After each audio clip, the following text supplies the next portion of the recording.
Sharanam Ganesha Shri Satguru Deva Ki Jai.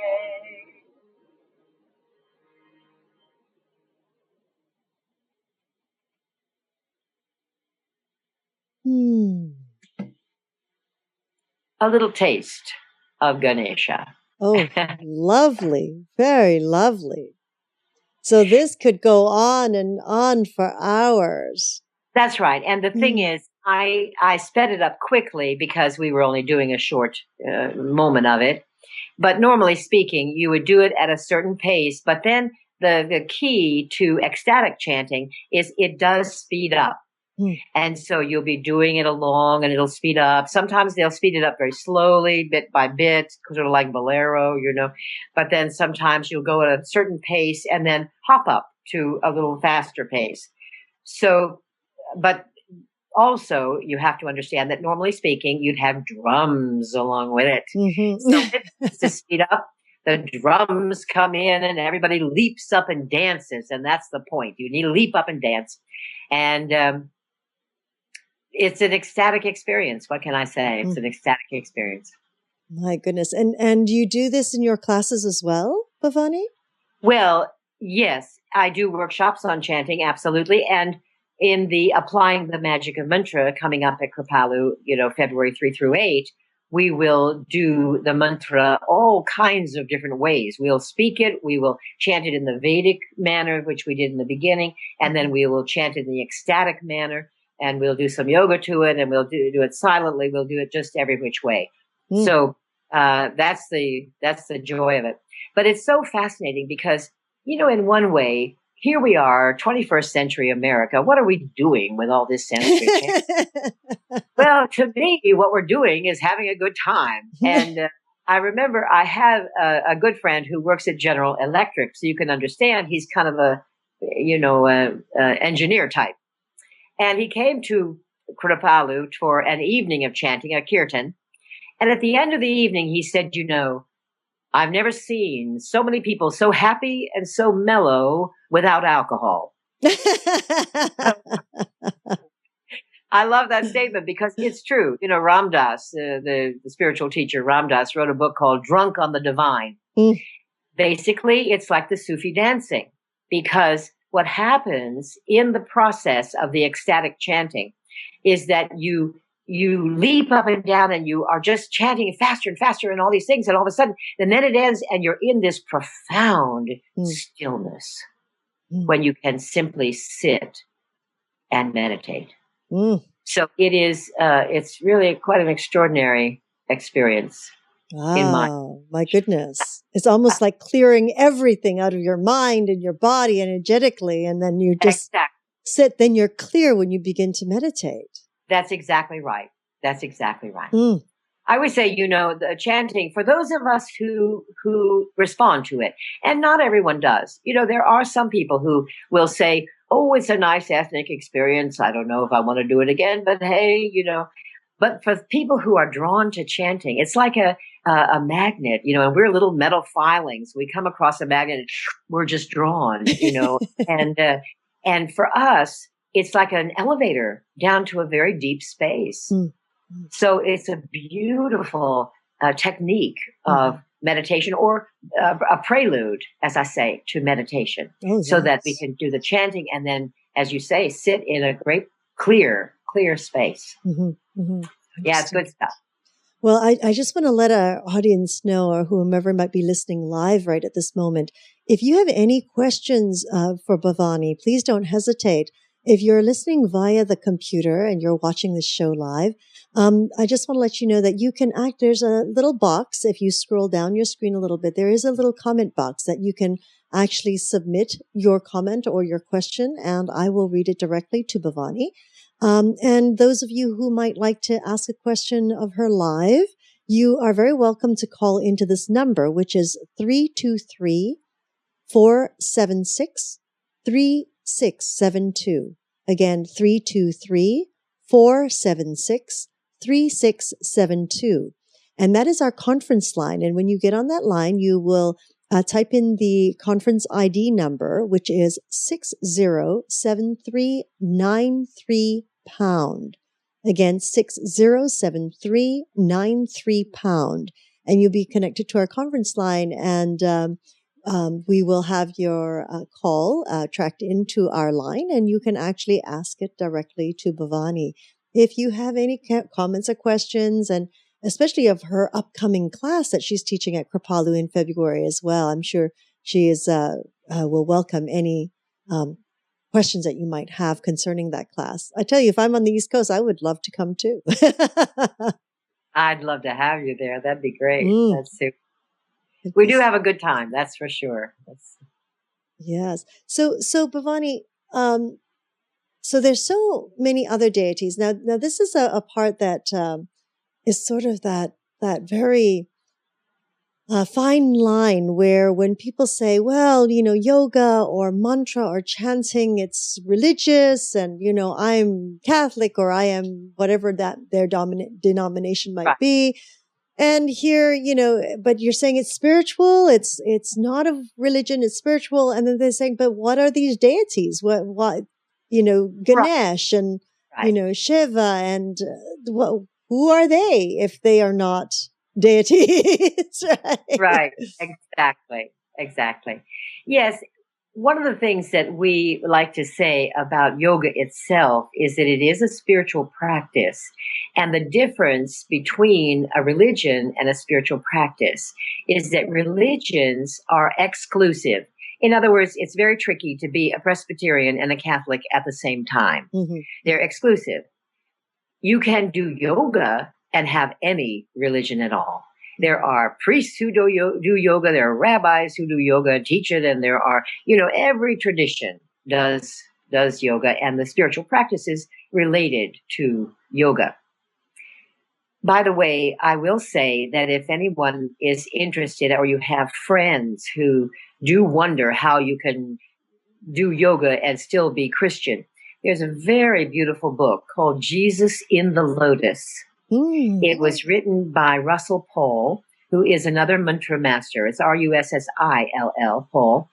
And he is Indian, although the name doesn't sound it, but he's Indian, but he grew up Catholic in India.